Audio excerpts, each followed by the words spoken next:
start with the term Shariah, which I believe that if it is properly understood, there will be no any problem in application and implementation in the world.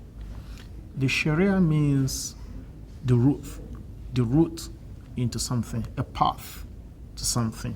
But for Muslims in interpretation is a way of life of Muslim, the path to get to the success.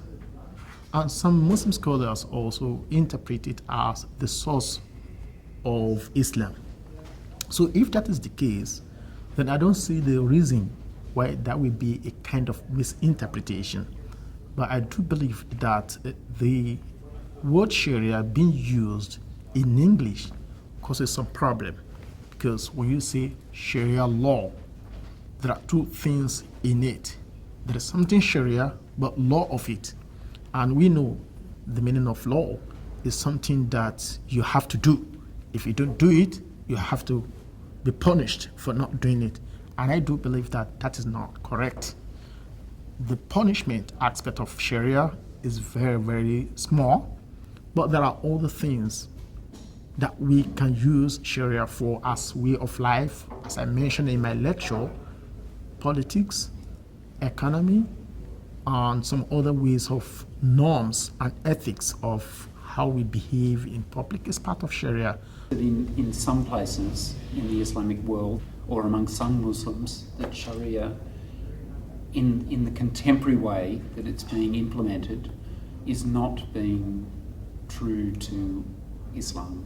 And I think in your view is not being practiced correctly. Yeah. But can you talk about that? Yeah, of course. I think that is the nature of human being. Human being do things differently.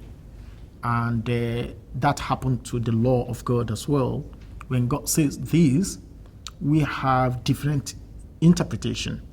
We have different approaches to this law. Let me give you an example. If God says that he has decreed that anybody who kills another person should be killed, okay, that is law. But when you look at the text from the beginning, like chapter 2, verse 178, when you look at the text to the end, you see there are some other ways of doing things. It says you can forgive your fellow. If you forgive, then you have to follow that with fairness, justice, and so on and so forth. It means there are some room for forgiveness.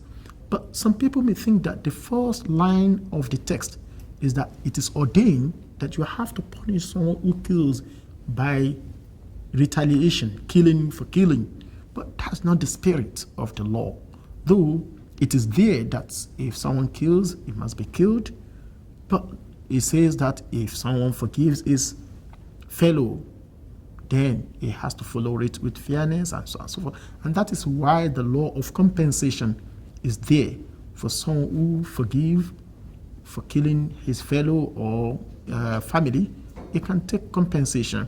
So the misinterpretation, misapplication is about the ignorance of the law, the nitty-gritty of the law, the objective of the law, the context of the law, and how to apply it in order to make the meaningful aspect of it and to use it for the humanity. I was very interested in your talk. There just seemed to be a lot of room for flexibility, but also a lot of avenues for compassion to also be shown within the way that Sharia is implemented. But can you talk about those dimensions? Yeah. I think I've mentioned many examples. For instance, forgiveness can be used in the law of retaliation, the qisas, where it doesn't mean that you have to get retaliation the same way the accused person did to your family or to your relatives. No, you can give forgiveness. That is where the spirit of Islam can be used rather than to use your own initiative. From hudud, which is a fixed punishment, compassionate can be used as well, in as much as it doesn't cause any problem for other human beings. For instance, adultery is mentioned in the Quran. Even in that verse, God says that there is no any compassion when it is applied. However, the Muslim scholars said that if it is not approved, if the crime is not proved, then that is compassionate. You can give a respite.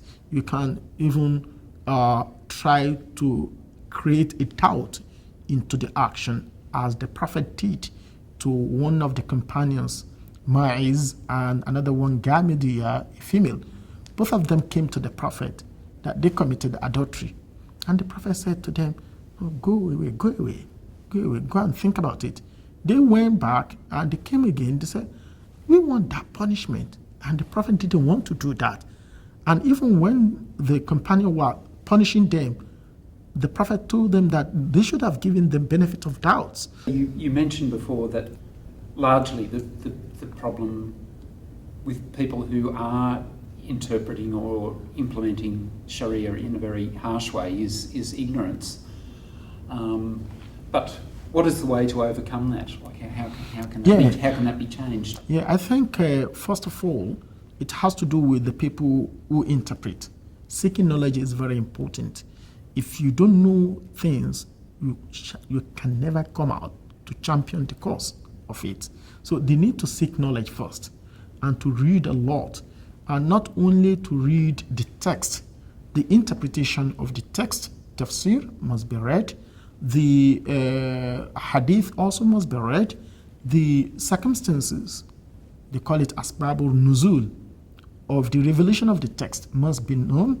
And that is why many scholars said, like Ahmad ibn Ambali said, if you want to be a mufti, the person who give religious rules or verdicts must know the custom of people, must know the context, and so all sort of tools in order to apply the law or to give the verdict positively and meaningfully. You must know that. That's first for the people who want to give the religious interpretation. For the government or the Muslim leaders, they need to educate people as well. They need to give them constant training about the law.